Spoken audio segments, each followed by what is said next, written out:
Hi, this is David, and in this video I would like to briefly go over some of the stuff, some of the materials, training materials or automated templates or files that I built to make my work more efficient and easy. First thing I want to show you is something called a knowledge bank. Okay, this is a prototype, so meaning before I implemented this to our intranet, which is an internal server. This is just a testing version I built. That's why I have a copy. The final version is in the company, so I don't have any credential information in here. So, okay, this is called the knowledge bank. As you can see, it means it's a place all the knowledge comes, right? Or the procedures and how to do stuff. Okay, so we were having some issue with people joining the company and leaving the company and teaching them and investing time to teach them. And there were no central place where a team member can go and look for that information. So what I did was I created this using the very simple HTML, and I got a little help from our design team for making it pretty. But yeah, it's very basic here. But you have these topics. So if you click on the module here, it brings you down to like different modules like BOM, how to do BOM, inventory. Of course, the finished version of this knowledge bank site has a bunch more modules. This was my prototype. Okay, so if you click on the account payable, receivable, okay, there are like 3 different sections, and if you click on this icon, it will bring you to the screenshot where you can follow the step-by-step procedure. If you click on here, it will lead you to the video page. Okay, sometimes looking at the pictures, some people may have some hard time. So looking at the video and listening to it and watching it, it makes a whole lot different to some people. So let's click on here. Okay, you realize that my main page stays here, and another window pops up.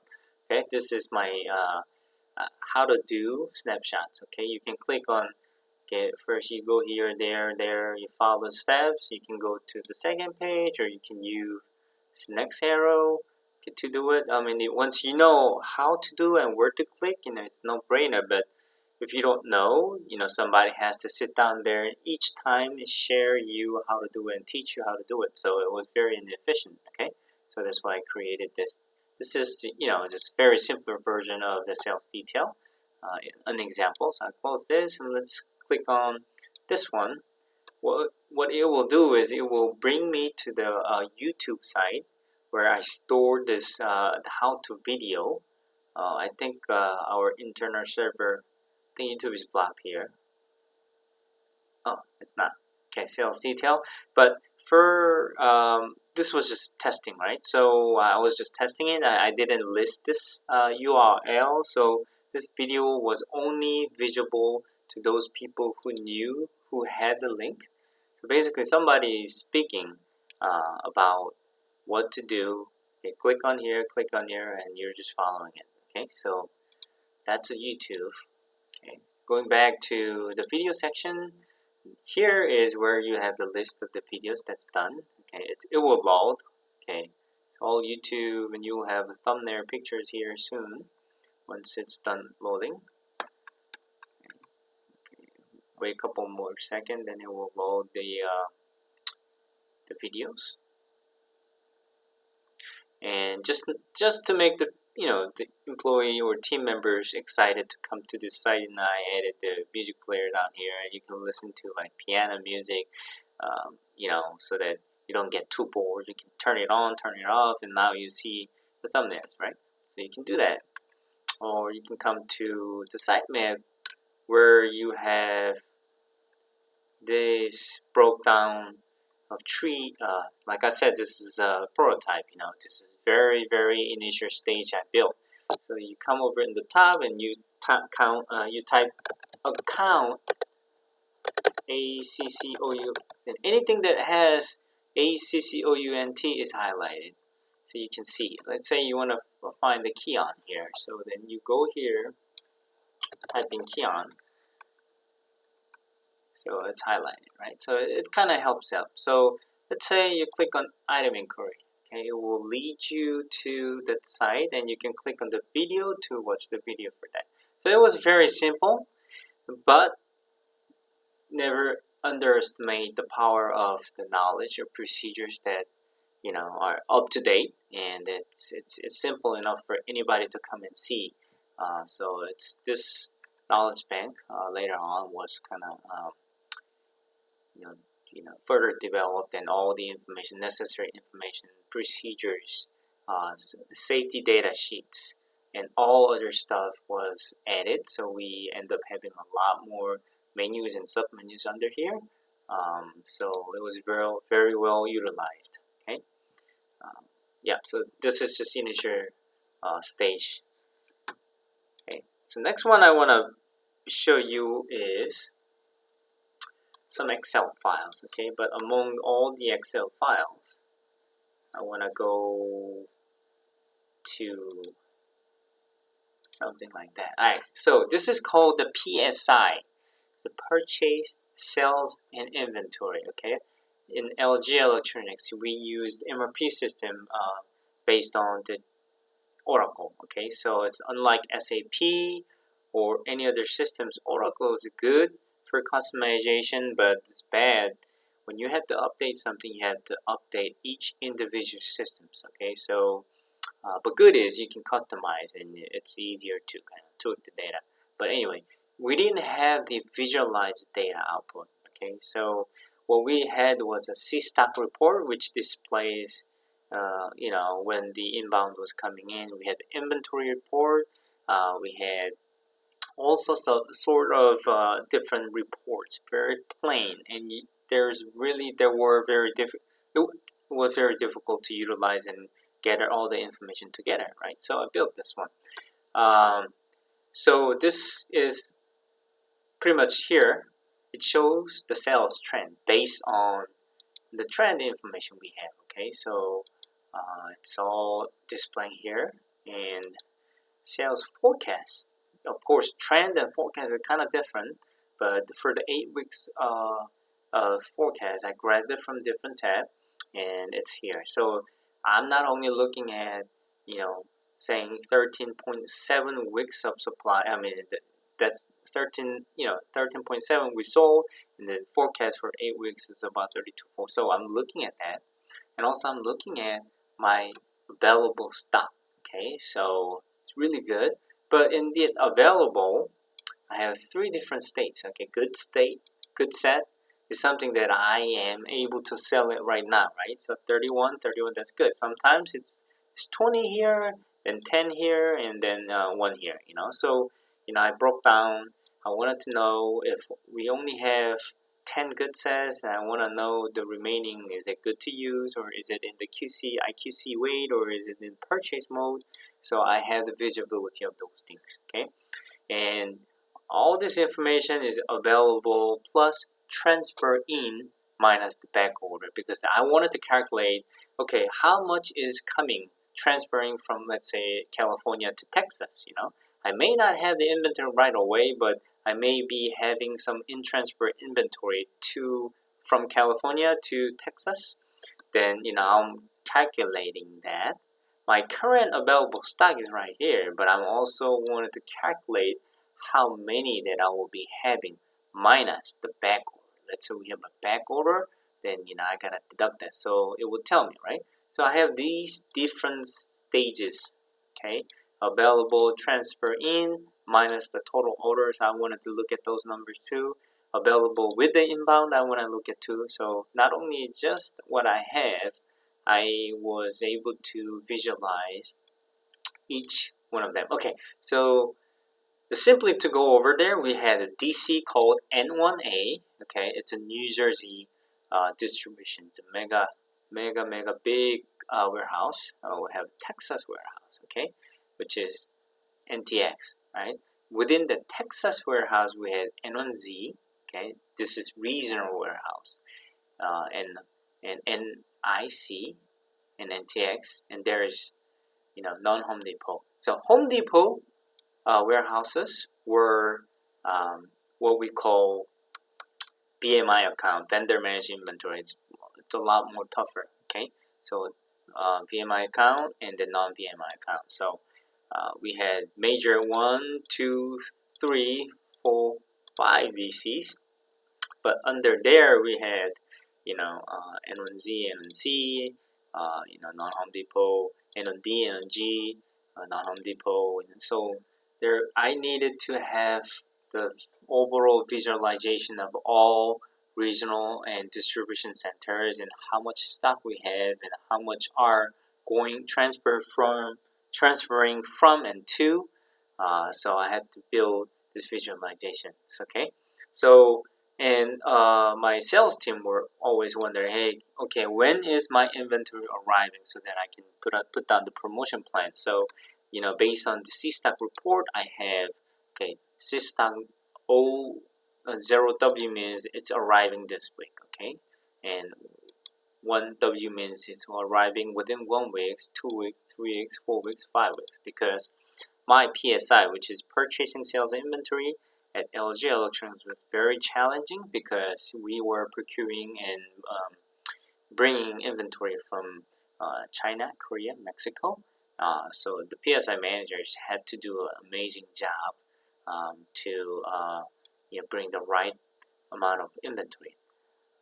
Not too much so that we don't have long-term inventory or aged inventory, but not too short so that we don't have any shortages on it. Okay, so and here is displayed open PO, so we'll know even though it's not there that we have this PO. This PO will turn into the sales order soon, right? So we have a visibility of that, and yeah, so I built all of this. So you'll probably wonder what's going to happen. So if I change material number here, all this data will be calculated and changed. Okay, so these data are pulled from all different tabs,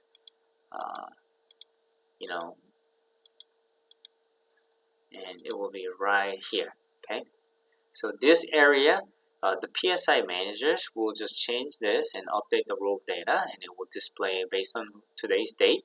Okay, it's okay. Let's say it's October 26th in 2015. It will display it's a week 44, and how many LTI long-term inventory we have. How many Home Depot operations shortage? I don't know. I don't remember how much shortage we have. What is the suffix issue, and do we have an inbound? What is the customer availability rate? Okay, that's my biggest KPI because I need this inventory to be available for the customer, right? So it's 85. It's not too bad. 95 will be awesome. Okay, and then which plan? Where is it making? Is it China? Is it Mexico? Is it Korea? And then is it running model or is it end of life EOL module, or is it NPI new product introduction, or is it issue item? So it will pick up and display the status of it and what's the name of it. Before all these things, when people were calling me and asking me about this module, I was like looking up. Okay, let's say you have like 300 different modules. There's no way you can find what this is called and memorize all of them. So I made it. I made a master data where I can look it up in this one. Okay, so this is really handy, and also this is a promo. Okay, before we didn't have this, so we didn't know how much we were doing, how good we were doing replenishing it. So based on the forecast, okay, these are the files the sales team sent to me, and I merged together, and I'm looking up here. So every time you change a model, for that model, the promotion deals and forecast and how we're doing is all displayed. Okay, so we're supposed to the total forecast was 264 right here, and then right now with what's available plus in transfer is less than 233 right now, and there's a C stock of 125, and there's a PO for 127. So visualize. So I will know. For example, 233. That means I know how many inventory I have to replenish to the N1A, which is New Jersey warehouse. So same way with N on Z, N on C, NTX, N on D, N on G, NTF, all that. So that's what's telling you, and we need to know how big is it, the capacity it is, and what category it is. It's a dryer, okay? It's a 27-inch front load dryer, and the color is a VCM, meaning it's a silver. And when is the C-stock date? And all those information is displayed over here. And then I did error proofing. It will tell you if something is not matching. If it will, with the conditional formatting, it will flag it as red, and it will tell you, okay, there's an issue with the divergent pivot table. So you go and take a look at it. So basically, this gives you overall, overall information, visual information, where you can just look at it and see how we're doing for each regional or distribution centers, and see, look at the stock conditions and the PO and everything. So this is called washing machine inventory balancing file, and I built this. It had like more than 100 some version ups, but right here it started with like 1.1, 1.2, 1.3. So actually it's ended up here version 21, and that was back in October 27, 2015. Okay, so next file that I wanted to show. So the very complex formulas are inside here actually. If you would like to know what kind of formulas were written, it's yeah, but I'm not going to go into detail for that. Okay, I'm going to close this because I have so many files open. Nope. Okay. This contains a lot of data, so it's about 25 megabyte in size. So okay, the second thing, the easy one. Okay, let's go back to the earnings brands. Okay, so when I first joined the earnings brands, I had some issues with identifying the components. Okay, so and as a director, and I was promoted to the senior director, but as a director at first, as a director of the supply chain and S&OP, I needed to be sure that I have good knowledge about the components as well as so little details, right? So I built this to help me, not only me, but to help everyone on the team. So when you type in the item code here, okay, so for example, I type in, or you select from the Dropbox down here. Based on this item code, I had the image lookup. It will display, okay, what's a component? Okay, so it will display the component. Okay, it's called the Suma Coffee powder, and it uses this bottle, and that bottle gets labeled with this one, and it goes into like 2 per boxes. No, not actually 2. It will tell you, oh, it says case quantity 2. Okay, 2 per boxes, and it gets case labeled like that. So it doesn't have a photo picture, meaning that is all. Okay, so sometimes depending on the customer, some goes into the 4 per case, and the item code changes and everything, right? So I needed to have that kind of information. So that's the reason why I built this. And it also have a BOM information, BOM, right? So it uses 24-LAB, that whatever the label name is, and case label, and the label version, which is version 2, and tells what kind of cartons that we use, and what kind of cap what size of the cap you use. It's 63-485, and the Chiaro, and whatever the information. And also unit of sales is in case, and this is case code, but it has an each code, and I couldn't memorize it, so I made a master to look it up. So which means these each code, 2 of them goes into there. That's why I understand that it goes 66-02. Okay, that's why it's a maximum ships quantity. I have blank because I don't have the information. But if I do, it will display so that I know if some customer calls up and says, hey, I need 3 pallets of that, then I will be able to tell, okay, that's one shift worth of the quantity. Okay, so I'll be able to make the call. And also I'm looking up from the Monster report, which is the sales history with this formulas I wrote. So we'll display, okay, on January how much we sold, March how many we sold. So these information will display, and the pallet quantity is 540. So somebody orders like for let's say 1,080, that means it's a 2 pallet quantity, okay, and it's monthly sales history. 2015 because I built this in 2016. Okay, so we'll do it. So let's pick up another one. Let's say this one. Okay, this is the bottle or jar you want to call, and this is bottle label, and it gets labeled here. It goes into 1, 2, 5, 4, 6. 6 of them goes into the case. This is a case label, and then this is pallet. Right. So I have 6 goes into there. At the max shift per quantity is 5. Shift quantity. I think it's not a case. This is also a prototype that I built. Okay, so it's not a finalized.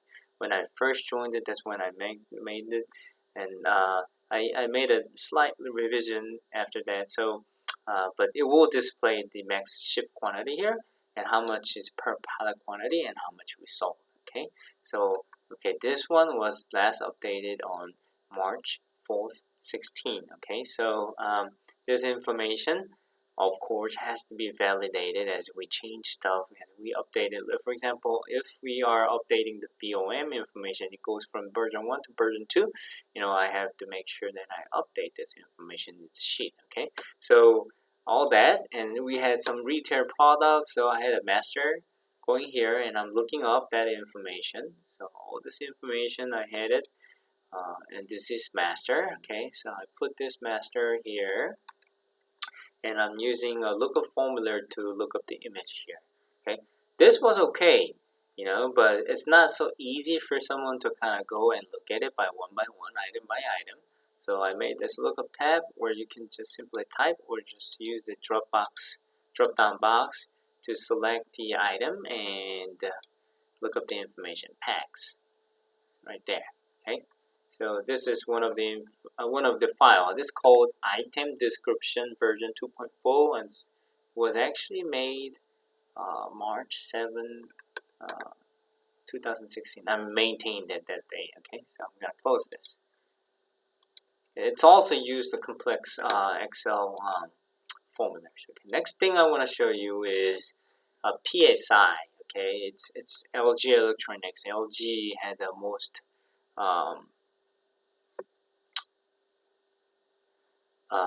complex way of doing businesses, because if you don't have manufacturing plant in the United States and you're procuring or you're bringing parts from 3 different countries to fulfill the major national markets like Home Depot, Best Buy, Lowe's, all them, and the regional markets, it start like so many out there, to do that, PSI manager, which is purchasing sales manager, has to do a great job. Okay, wow. Okay, I can't even remember how I did this. I have, based on the source, which is whether it's a Chinese from the China factory or Korea factory, or it will have, it's grouped by the inches. It's a front load 27 inch, and that's what it means. It's a top load 27 inches, and dishwasher and all those information HQ from the headquarters. This is from the China, and all this numbers are displayed. It's looking it up. Okay, so look at the sum if, and it's doing an amazing job. I open this up. It will.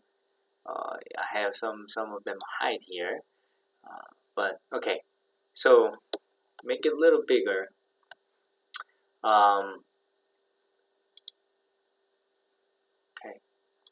All right. So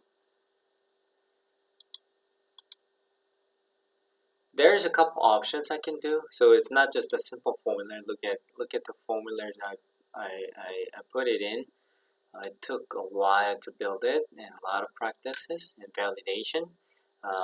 Okay, I have the option. The BU means bottom up forecast, because bottom up forecast, you want to compare this data with the bottom up forecast, and this is consensus and this is the direct. So the three different options, the bottom up forecast and consensus. This is domestic, this is direct. Okay, direct means it's shipping directly to the customer location, and domestic is domestic, right?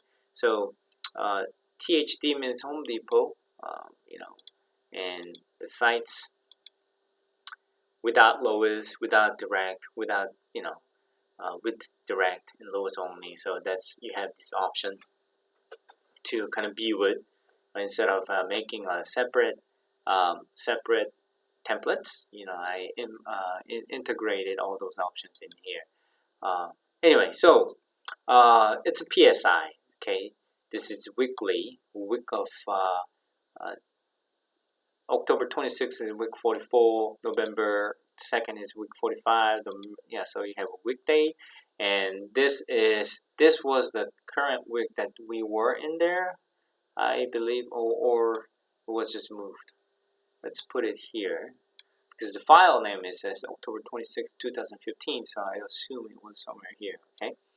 And it shows you, these are the modules, okay, models. You have this much of model names, okay? When you select that module, it displays the total information at the top, and all the remaining information here.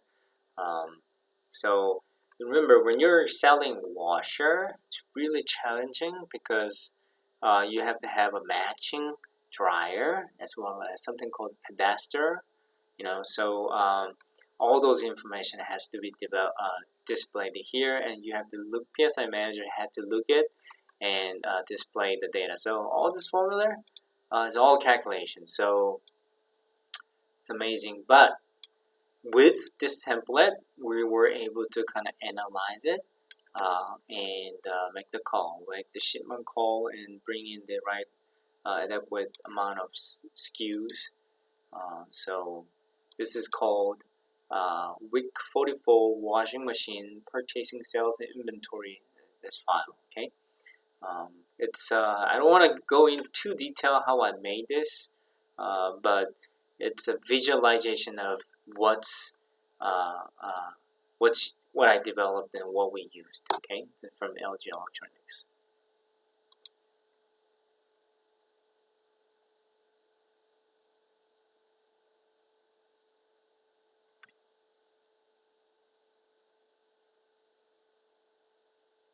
This is probably one of the largest file. I think it's like 35 megabyte, because of the amount of data that it has and all the index match functions and VLOOKUP referencing formulas it's calculating. So it takes a while for once there's so much calculation in this file. Even you look at it on the top, and also error proofing. So anything with the arrow, if arrow, do this and do that. So it's necessary if it only we're using this after validating. Okay, so to have some fun, okay, this is the file I built for our next branch. When I joined it, I received a single paper, with like very preliminary warehouse map. It was just rectangle and saying this is which area. So it's not scaled because it's Excel. I'm not using a CAD, but it gives you flexibility to kind of draw down and make it look good. Okay, so these were the dock doors, and these were the flow location, and we needed the location name, so I developed all the location name with the unified naming convention, and these were the floors and the bays. Okay, bay AA, BB, and the number of bays, bay 1, bay 2, 3. So I developed this, and this was the flow locations and stuff like that, and we had the label back here, all that. Okay, before nothing was there. I just received very preliminary rectangle map where it says, just here it says bottles, here it says chemical, here it says corrugates, here it says components, all that. But this gives you an idea how many bays you have for each. So even though it's not scaled, it is true that for AA you had the 8 bay. It doesn't show the height here, right? So if you come over here,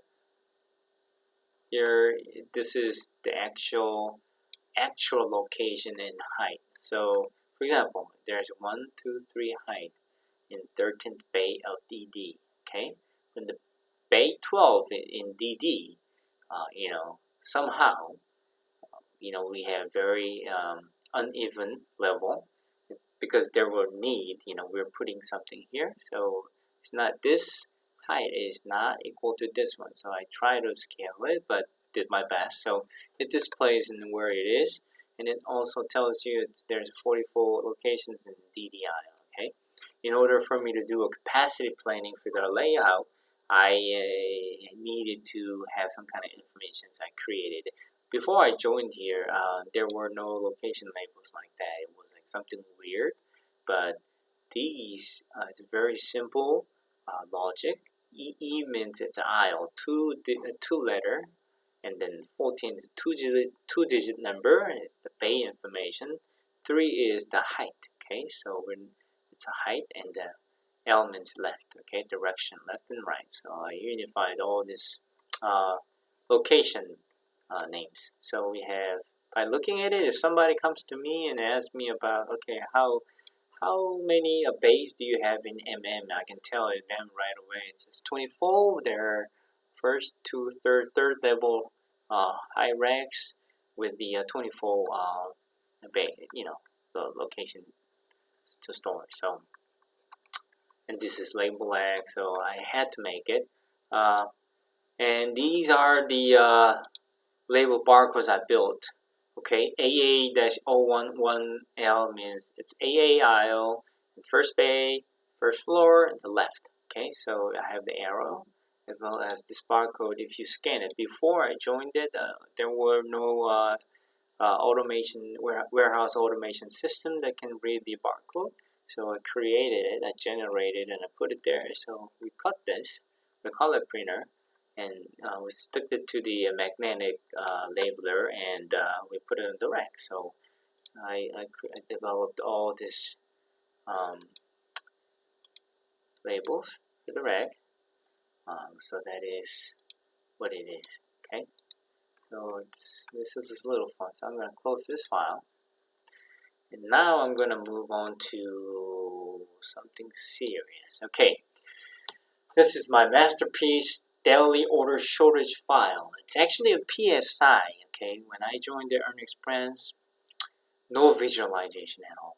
Okay. And the senior VP who were doing this worked for the EarnExpress for like 80 years, and he had everything in his head, meaning nobody else was able to do it. So they had doubted whether I could do it or not. So what I did was I spent like 3 months, day and night, to 2 a.m. at home at work, trying to develop a logic and have a visualization. Okay, so what it is, okay, this is, I'm so proud that I built this one. This is, if you put it in item code right here, okay, you copy from your order sheet, or you type it in, it will display what it is. E0 index and match function is looking up what is a unit of cells, whether it's a case or it's an each, and how many per cases it goes. In description, it says 6 cases. That's good, but sometimes you never know, right? So you have this case code quantity. How much does it go to the pallet? Of course, you have this lookup information, right?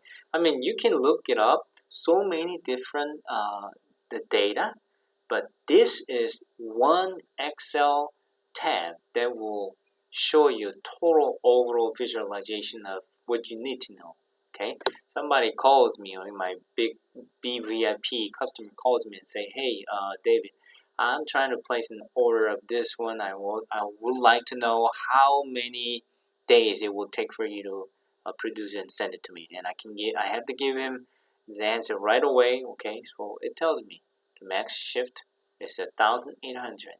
Okay, per layer is 20 cases. Okay, so palette quantity is 5. That means there's 5 layer. Okay, 20 times 5, right? So it gives me an idea. And where is it ran? It's line 1. Okay, is it line 3? We have an issue with the line 1 that I said, oh no, we can't. What kind of bottle is it? Okay, as soon as the order comes in, I gave this information to my senior procurement manager, and she looks at it and she does her thing to make sure that we don't have any component shortage. Okay, so it's box. What kind of box we were using? What kind of formula? The chemical. So at our expense, we not only did the finished good packaging, but we did the compression and blending. And I made the compression schedule and blending schedule, as well as finished good schedule, the production schedule. And when you're doing the production schedules for all those things, you're not just making it. You have to consider what's called equipment equipment. Oh, I can't run efficiency equipment. I forgot the term. Jesus Christ. There's some KPIs, right? You want to make sure that you make it efficient enough and avoid any kind of waste to optimize your line, right? So you have to optimize your procurement thingy, but also you have to optimize making it in operations and warehouses, everything, right? So we need to know this data visualization at 3 o'clock every day. Operations manager and a few other people, procurement manager and senior VP and the warehouse manager, everybody gathered together, and we look at this one, and then we discuss things. Okay, so that's that information there. Okay, what is this? Okay, this information, if some item codes, some parts have like 3-4 different variation. Okay, so what it means is it's basically the same thing but different configuration. For example, this one only has one other configuration, which is each code. Meaning, if we're selling something to Amazon, the customer want to buy it by each, not by the case. You have to put the order in each. Okay, so sometimes you want to know what they are. Okay, so when you put, for example, I will show you the same thing. Okay, this is each code, right? If I copy that, I put it here. What's gonna happen is it will display each, and it will also display what case code is. Okay, you just saw it. It switch it, right? So depending on what you put in here, the finished good item code, it will display the each or case code that corresponds to this one, right? So now it tells you how many blah blah blah blah, right? So I'll go back to paste it over here, okay, and it will change. All right, so. And this is the display of how much each. We have minus 26, okay? That's okay. Why? Because we have plenty of case. What we do is when we see 26, minus 26, negative 26 for each code, you look at how many we have for the case code.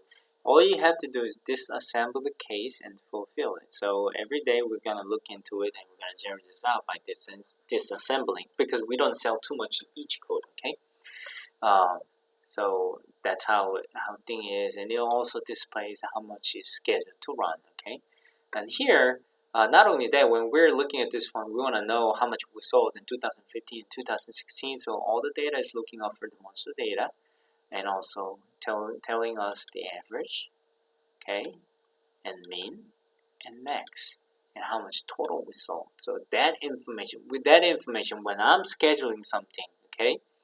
Instead of the order comes in for like let's say 20, I look at this information. I look at how much we sold so far, and then I'm gonna make the call whether I'm gonna make 1 pallet or 2 pallet or 3 pallet. Okay, because I know by looking at the trend or history that it will come back and we'll sell it. So depending on the item. So for the visibility and for checkup, I had this one. Okay, and as always, every time you want to make something, you want to know the bill of material. Why? Because my senior procurement manager needs this information. Let's say, to make this, you need 6 bottles of this one and 12 caps of this one, and one carton here and the labels here. Let's say you want 100 cases. Multiply by that 100, that's how much you need, but it displays how many availability you have at this moment, right? So, it kind of gives you an idea like how many you need, okay? And I also manage and replenish the international warehouse. So I have a main warehouse with the US domestic. I have MK, which is Netherlands warehouse. I have Hong Kong, which is an Asian warehouse. And how much we have, how much is scheduled to run, and how much is on the sea, transferring to that. So all this information is there. Let's say here is the thing. This is really, really good visualization. For example, go order 30. Okay, before we never had this kind of visualization, but it tells you the order has to be shipped out at August 5th. Okay, which is 5 days from today, 4 days from today. Okay, based on today's information, this data is all recalculated. Okay, so with the formula, yeah, this one, yeah. Okay, so if tomorrow I open this file, it will be August 2nd, August 3rd, August 4th. This quantity will be here. Okay, because it's all lookup. So this will tell you, the visualization will tell you, okay, you need 30 to be shipped out. Okay, some cases when you have a zero inventory, you're gonna see red here. Okay, that means we have to make it here, right? So it gives you lead time. Let me pick a one, maybe one item that may have a pretty bad. Okay, not this one. Okay, item master. All right, let's say, I don't know. Let's say I pick this part, hoping it has a shortage or it's too good. So okay, I can't show you that. All right, but anyway, this line will display when to be shipped by, and this is what we have. This line will have display what we have. Okay, not only in the main warehouse, the MK warehouse, and Hong Kong warehouse. Okay, so it gives you visualization and the ship date and for main warehouse in MK Hong Kong. And whether it's in QC, whether it's in external warehouse, which is ENJ, which is the Edison warehouse, all that thing. So it will. I wanted to show you the item that it's like short. Let's say the order is for like, okay, you have 99 here, right? So let's say I input 200 there. What happens? Negative 10, right? I just broke the formula. I should never do that because the formula, you break it, you should never touch the formula. However, I just wanted to show you what will happen if I download the order and inventory today morning and I look at it and update it. It will display short here. Okay, that means I have to make sure my line, which is production line OMAG, is available to run, and I'm here today, right? So I have about this day. But basically, forget about the Saturday and Sunday, but weekdays, I need to make sure that what we're running at this moment, we can squeeze in or we can add a second shift or extend it to fulfill and make it. But again, we're not only making 101, okay? The we have a minimum stock level we set, okay, at each warehouse, which is, I think we had it here, right? So for MK warehouse, it's 105 cases. We set it up, okay? This is actually only sold in Europe, not the United States, okay? That means if we have 200, we're screwed. Why? Because we have a big lead time to go to MK. I'm modified here, but we have I should have modified here because it's MK product, right? So that means we should have put it in the container at least 4 weeks before, okay? That's why I have this visibility all the way. How many days out? All the way to like more than 40 days out. So I see if we're short or not. But if I recover the formula,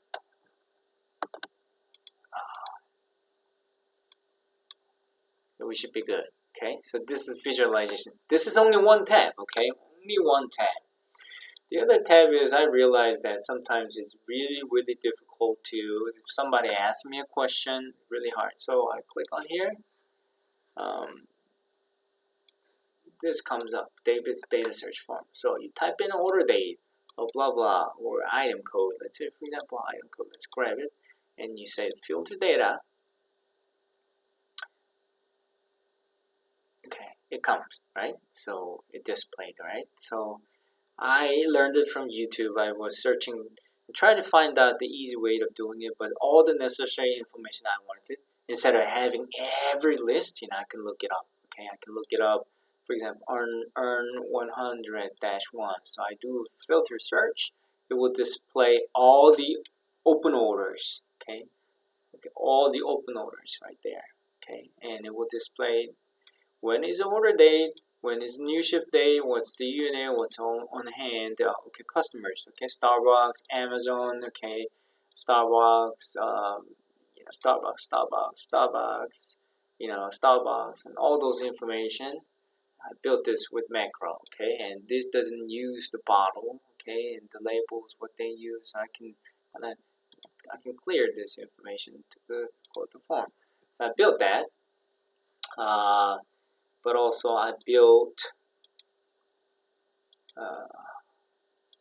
issue pivot. Okay, so before, this is the big part. Before, I used to sit down about 4 to 5 hours to analyze it, to make a comment like this. Okay, with I look at it by each line. There's an order comes in. Okay, that order is made in OMAG.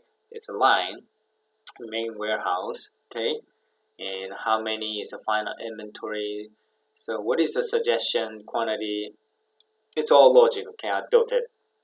Okay, but the biggest biggest challenge was this comment, right? I was sitting there and writing it. Okay, it looks easy. Okay, I will just show you how it was done. In order for me to come up with that automated comment there,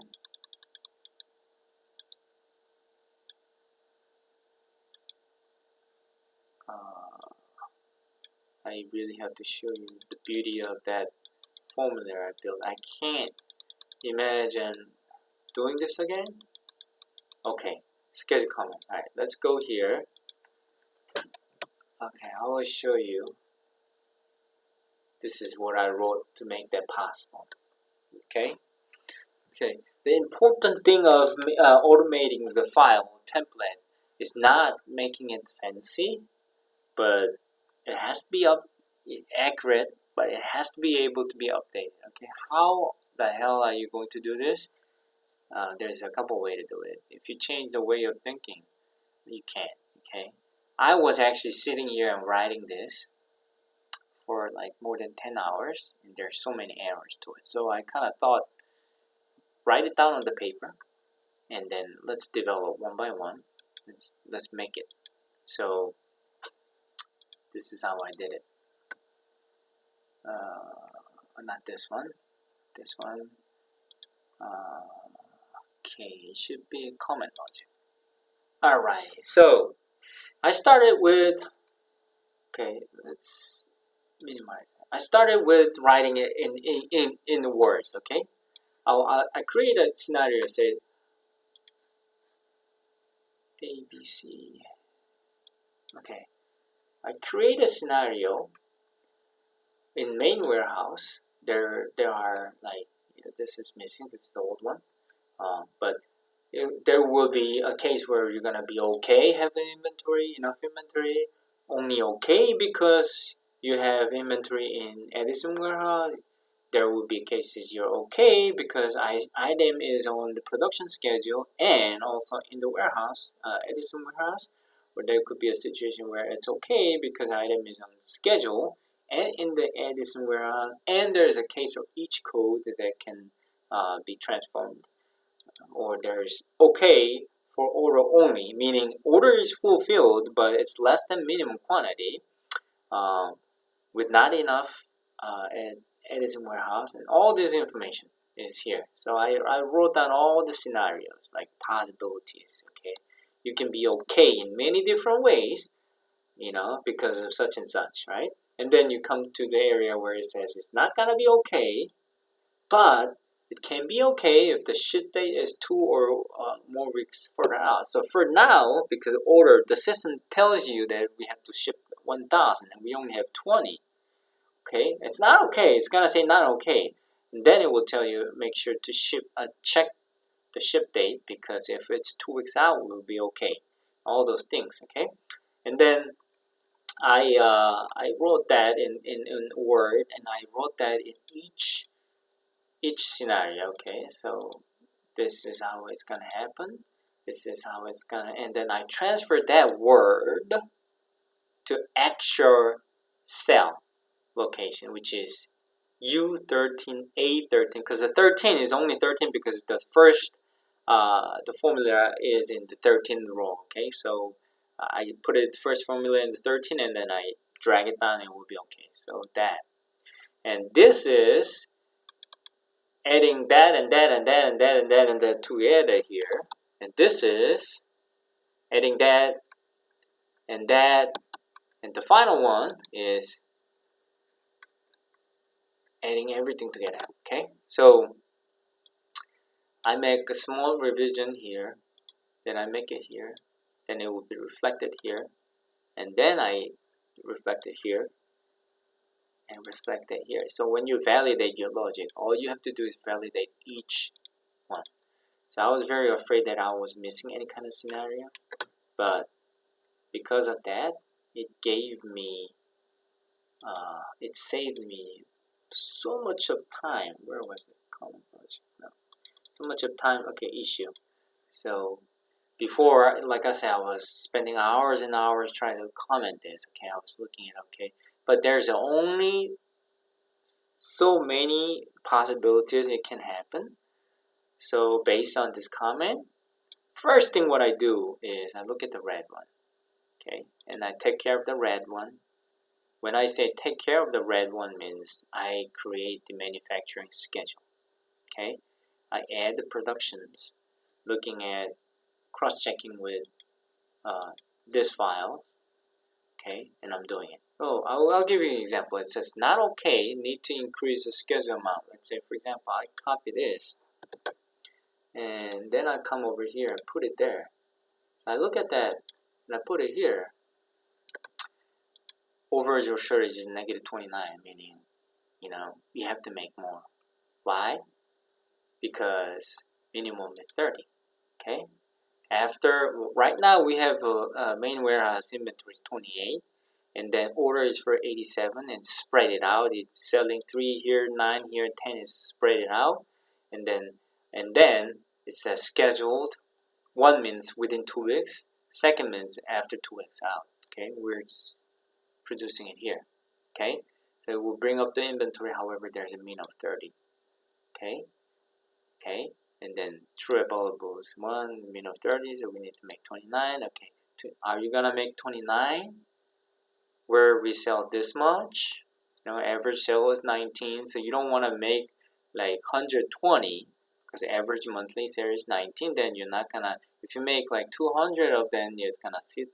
You're gonna occupy the warehouse spaces for something that's not sold within a couple months, right? So that's how we visualize that. Okay, so this is the masterpiece I built, and as I explained to you, the final logic is this long.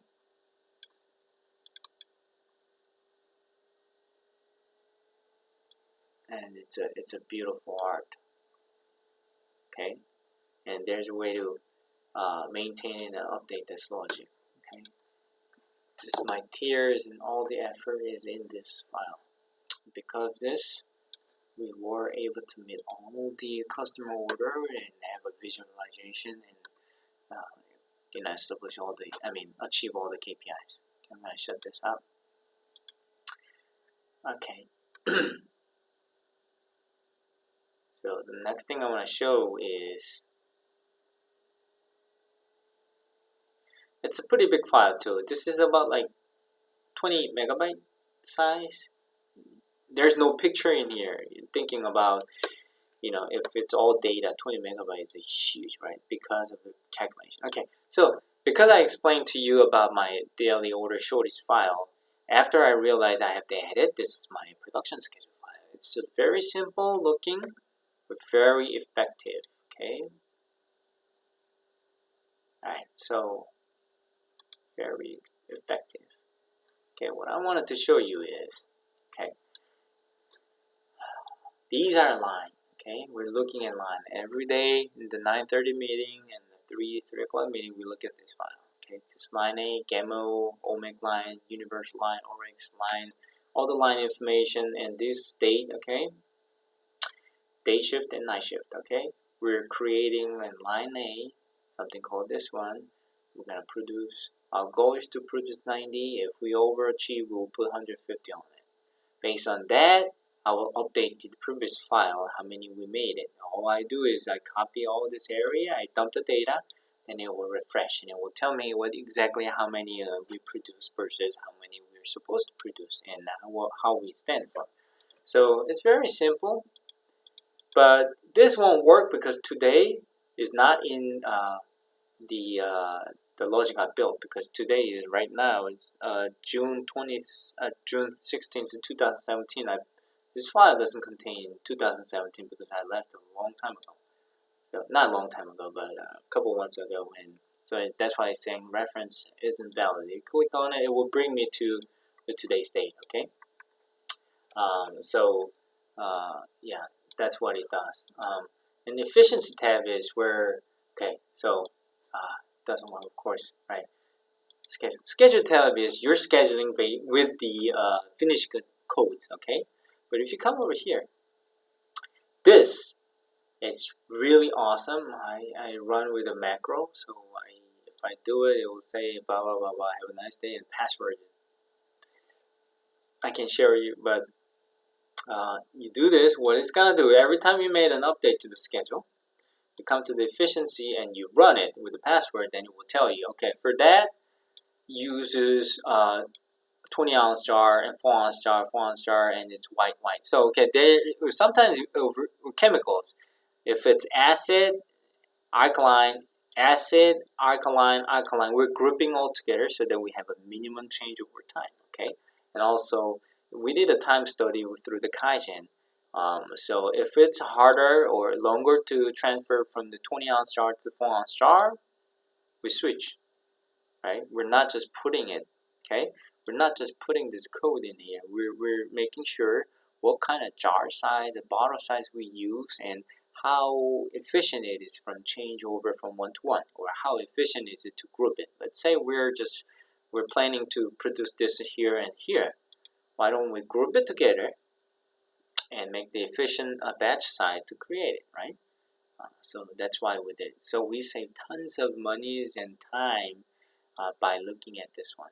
Okay, before they were just making here, and then 2 days later they were making again, and then a week later we're making again, and sometimes they say, hey, well, you know what, let's make a 10 pallet, and never sold. Okay, so all this information is very good.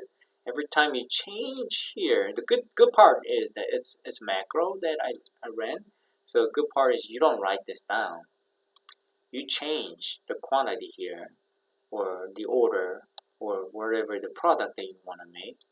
You run it, you will look up the master, and you will do the thing, and it will display. Okay, so if you look at here, if it's all acid, alkali, that's good. But if you have an acid here, and then you have an alkali, you're kidding me, right? You gotta wash it, change over, and make this, and change over here. You're losing your ship time. Okay, that is very bad operation. So this is called production schedule built, and like I said, we had compression too. This is compression, and this is blending. Okay, blending schedule. So we are making a packaging schedule, and then we're bringing back the compression and blending so that they're all aligned to create that. And then yep. And then we discuss this KPI every morning. So my service area is this big. Alright. And this data is not actually accurate because we just copied over the KPI here. And again, the file that I have is a dummy file. Okay, it's broken. I can't have the working file with me. So um, just for your information. Okay, so that's a production schedule file I built. It's it doesn't have to be very fancy as long as it does the job. Okay. The other one is when I used to work for Hyundai Globus as a chief inventory specialist. I mean, not special, chief inventory officer. I built this one. I was in charge of engine shop warehouses.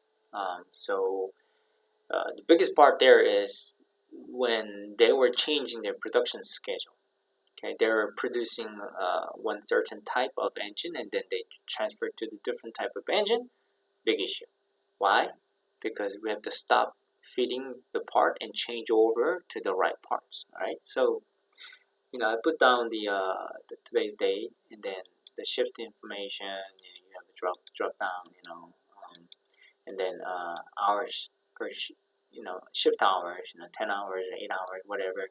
And then that means not my hours, but production line. Let's say Hyundai wants to produce 8 hour shift. Do the 8 hour shift or 10 hour shift. You have to do that. And then this is type GDI, gasoline direct injection. You leave, should leave, whatever. Super, ultra, low emission vehicle, whatever. That's how it stands for. The engine code is there, whatever. So is it MPI or is it gasoline direct injection or turbo GDI or is it all those information here, and I received that file and I input it here. Okay. And what's the priority? Is it MPI or GDI or turbo GDI? You put in there and it will spit out all the quantity. So how? How? Okay, we know exactly how much shift volume it is and cases needed per shift. We calculate that. And how much are there in the cases and what are the usages. So based on that, so we're producing 700 Tiber GDI. Good thing is that it goes in one part goes into that one vehicle. So these 12 of them goes into one vehicle. Okay, so the usage is different. Based on that, how much we have on hand in the warehouse, engine shop warehouse. Okay, and so all those is calculated, and so we can kind of outlook and foresee how much delivery is needed, track arrangements are needed, and stuff like that. So all this information is calculated. All these things were done in simple Excel form, but this was one of the first thing I built. HMMA stands for Hyundai Motor Manufacturing Alabama. So yeah, before we're just looking at the warehouse empty spaces, and we're just saying, hey, I think we're gonna need like 10 cases of this item, but it never works out. Automobile industry is very dynamic and very fast-paced, and inventory is amazingly important there. So we have to make hot means really needed. Hot deliveries needed, regular deliveries. That means it tells you how much delivery you need. So you need 39. This is not like somebody asks you a question. I can't just say, hey, I need about 25 delivery per shift. No, or per delivery. So that means we need a full truck. Okay, full truck. So within the first truck, the second truck has to come within certain range of time period. All right, not like 6 hours later, but first comes, we receive it, and we feed it to the line, and the inventory goes wrong and goes low, and the second truck comes, we feed it. So that's what we need. Okay, so regular 35. That means okay, if you cannot deliver something, you add all this together. That means 14. If you have a 14, okay, we have this just enough to maintain it, but to be safe during the 10-hour shift or 8-hour shift, we need this much of pallets. So this was the first thing, not so complicated, but thought process was very complicated, and benefit us. We had almost like we reduced all downtime. We had downtime because we had part shortage. Because we had all the issues with shortages are we had limited space where we were selling cars very little, like less than 1/3 of the volume that we were selling at the time. So imagine the warehouse space was calculated based on the 1/3 of volume, and you're producing that much. You have a high UPH unit per hour output, and then you need this extra warehouse space, but you don't have it. Then what you can do is you can calculate exactly how much you need per shift and per hour. So that's what that saved my butt real good. Okay. Uh, yeah, same thing. This is what I built for my senior procurement manager. So same thing. Production schedule. I dumped the data here, and I dumped how many on hand we have here. I dumped the BOM. Every time the BOM gets changed, you have to know if there's a label change, if there's a bottle change, anything. So every day I dump BOM, and then it does the thing. You see this arrow. I mean, you see this calculations, and it will spit out something here. Issue meaning we're gonna have an issue within a week. So that means we're not gonna have a daily shortage. Okay, so no means we're not gonna have any issue. Meaning it's we good. Within month we're gonna have an issue.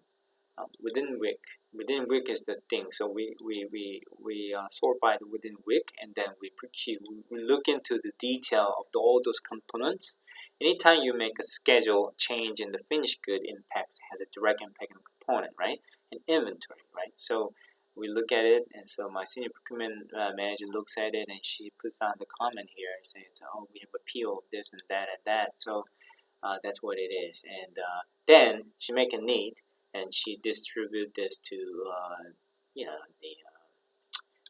the team, the operations team, and say, hey, it's okay for now. It's a PO order today, and blah blah blah. So all this information is there, and you have other information there. Anyway, but this is very simple, but automated stuff that wasn't in place in the company, which I built. Okay, this doesn't look too fancy, but here, this is an amazing stuff. You put down the blending schedule, BOM, all the information. Then at the end, what it does is it spits out when we need it and how much we need it. Okay, BOI is what I call the beginning on hand inventory. The PO it's required. Okay, ending inventory, right? So it's a PSI, purchase, sales, and inventory. So it tells you when we're gonna break even. So here we have an issue, right?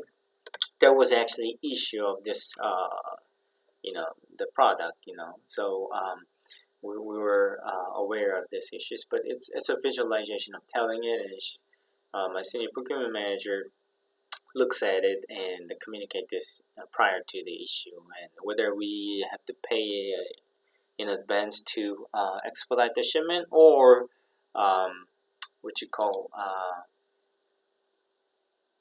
find a new vendor and test them and bring it together. So it looks simple, but thought process was amazingly difficult because I was in charge of doing the production schedule. But not only that, I have to make the blending and mixing schedule, and all of them had to be aligned, and we have to make the right amount of purchase to avoid any kind of part shortages and stuff like that. So yeah, it's not that complicated, this one, but thought process was very complicated.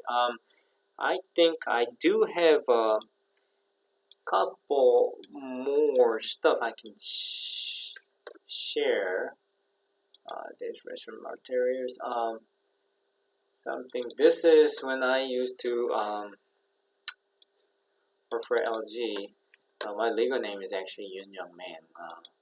So I made a training document. I was a new product introduction manager, so I made this, and I went to pre-marketing. So me right there, ugly picture. But it's the training materials I built, and I was actually training all the sales team and in-store managers as well as marketing team to make sure that when we do pre-marketing and stuff like that, it comes in handy. So I have a variety of experience. Okay, there is so many other stuff that I can show, but I will try to show one last one, which is master file. Hold on. Let's see. I thought I had it here. I don't have it here. So yeah, I guess that's the only file that I can show you here. Warehouse manual automation master. Oh, here it is. Okay, so whether you do inventory, warehouse, or anything, the master data is a key. Okay, you maintain how you maintain it, how you manipulate the data will make you survive. Okay, so it's kind of a little bit in Korean, but based on the master data, you can create any kind of pivot table, right?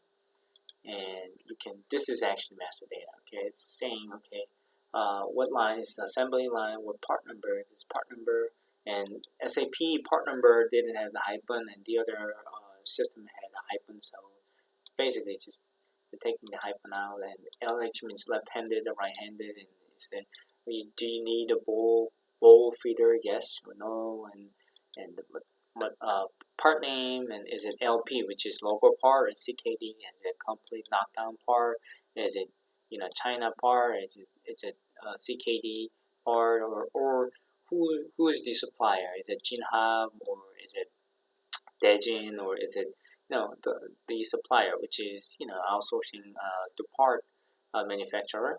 What kind of the box comes in? It's very important. Why? Because depending on the size of the tote box, there's some you can't just put this on the rack, floor rack, right? You have to arrange heavy ones and big ones on the bottom, and you have to align that. So that takes takes into the consideration when you're doing the layout change or building your